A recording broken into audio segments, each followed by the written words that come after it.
مفتی صاحب زنا سے کیسے بچیں؟ گھر والوں کو کہتے ہیں کہ شادی کراؤ لیکن وہ سوچتے تک بھی نہیں ہیں اور گناہوں میں ڈوبا ہوا ہوں، کیسے زنا سے بچوں؟ میرے بھائی، اللہ پاک آپ کو گناہوں سے بچنے کی توفیق عطا فرمائے۔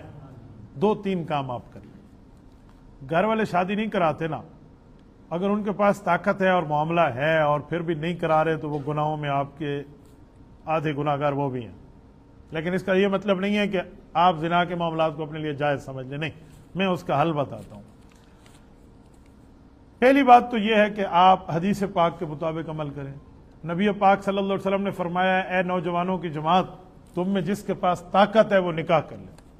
یا معاشر الشباب من استطاع منکم الباءۃ فلیتزوج، فرمایا اے نوجوانوں کی جماعت، تم میں اگر طاقت ہے حقوق کی ادائیگی کی، آپ نکاح کر لیں۔ فإنہ اغض للبصر واحسن للفرج، فرمایا تمہاری آنکھ میں حیا پیدا کر دے گا یہ نکاح اور تمہاری شرمگاہ کی حفاظت کرے گا۔ ومن لم یستطع، فرمایا جس کے ساتھ پاس یہ طاقت نہیں ہے، فعلیہ بالصوم، اس کے لیے مسلسل روزے رکھنا ہے۔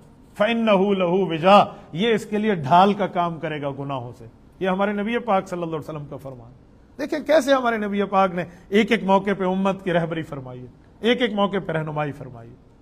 تو آپ یہ مسلسل روزے رکھنا شروع کر دیں۔ مسلسل روزے کا معنی کم از کم 3 سے 4 ماہ تو رکھیں نا، آپ کی شہوت کیسے نہیں ٹوٹتی؟ اس کی جگہ آپ گناہ کرنا شروع کر دیں، زنا کرنا شروع کر دیں، اور آپ سمجھیں کہ گھر والے صرف گناہ گار ہوں گے، آپ بھی ہوں گے۔ میں آپ کو مثال دے رہا ہوں، اللہ معاف کرے، ایک آدمی کو بکرا خریدنے کی طاقت نہیں ہے لیکن وہ بندے کو ذبح کر کے بوٹیاں بنا کے کھا رہا ہے، آپ تو وہی کر رہے ہیں۔ پھر آپ کے اندر حلال کا معاملہ نہیں ہے، آپ نے حرام کو لیا ہوگا۔ اور زنا کوئی چھوٹا گناہ ہے؟ قرآن نے کہیں یہ نہیں فرمایا کہ زنا نہیں کرو، بلکہ فرمایا زنا کے قریب نہیں جاؤ۔ ولا تقربوا الزنا، زنا کے قریب نہیں جاؤ، یہ نہیں فرمایا ولا تفعلوا الزنا۔ کیوں؟ قریب نہ جانے کا مطلب ہے ایسے کام، ایسے تعلقات اختیار نہ کرو جو ایک دن اینڈ زنا پہ ہو جائے، ایک دن اینڈ گناہ پہ ہو جائے۔ یہ ان تعلقات میں بھی نہ پڑو۔ ان میں سب سے پہلی چیز بد نظری ہے۔ آنکھ اٹھی ہے، کام خراب ہوا ہے، پھر اس کے بعد میرے دل میں خیال آیا ہے، پھر دماغ میں خیال اٹھا ہے، پھر میری زبان بولی ہے، پھر میری ہاتھ کی چیٹنگ بولی ہے، پھر تعلقات بڑھے، پھر نتیجہ زنا پہ آیا۔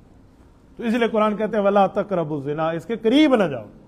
تو یہ اتنا بڑا گناہ ہے، ٹھیک ہے؟ آپ کو اس کو چھوڑ دینا چاہیے۔ نسلیں اس کو یاد رکھتی ہیں، یہ ڈائریکٹ جہنم لے جانے والا گناہ ہے، اللہ اس سے محفوظ فرمائے۔